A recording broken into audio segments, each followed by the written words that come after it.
Eli learned early on that silence made life easier.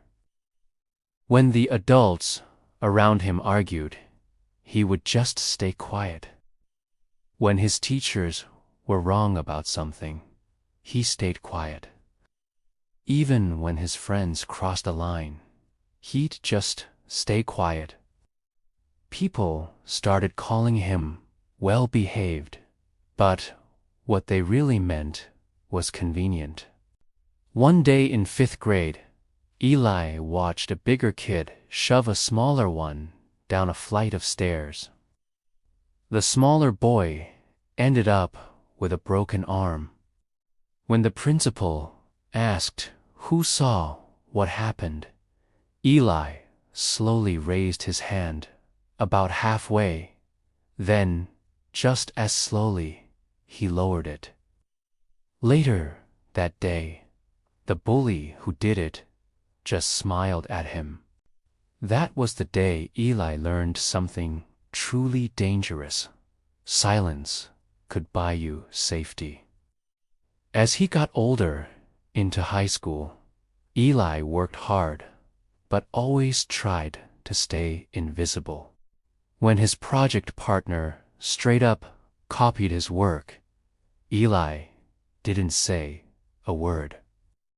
When a teacher made fun of his accent, Eli just laughed along with everyone else. His grades were great, but his confidence was anything but.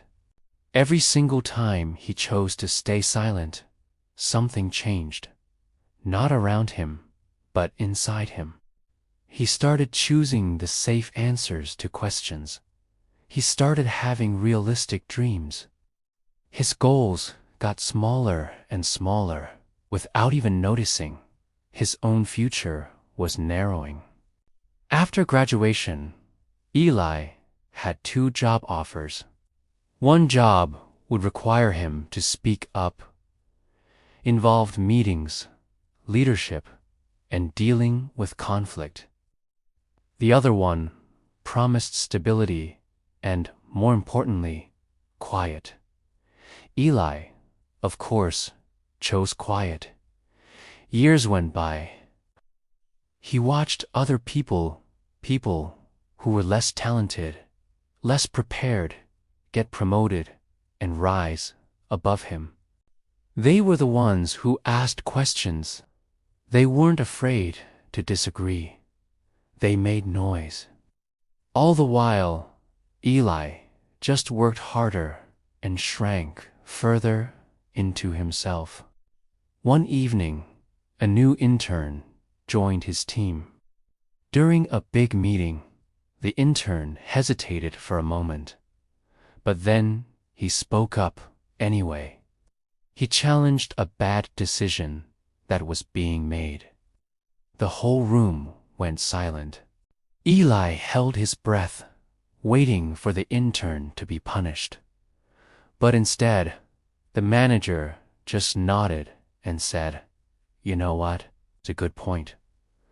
Later, the intern came up to Eli and asked him, "Why didn't you say something? I could tell you knew." Eli opened his mouth to respond, but nothing came out.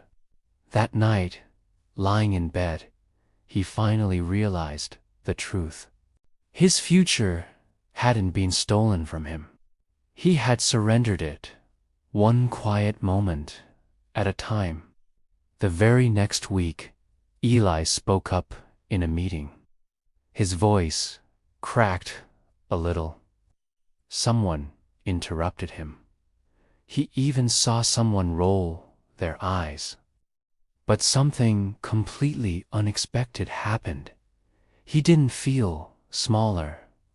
For the first time in a long time, he felt present. Eli didn't suddenly become loud overnight. He didn't become fearless. But each time he chose to speak up when it really mattered, he could feel his future widening instead of shrinking. The moral here is pretty clear. Silence might feel safe in the moment, but it slowly trades away the life you could have lived. Courage isn't about being the loudest person in the room. Sometimes it's simply about choosing not to disappear. Thanks for watching. If this story resonated with you, consider subscribing for more content like this.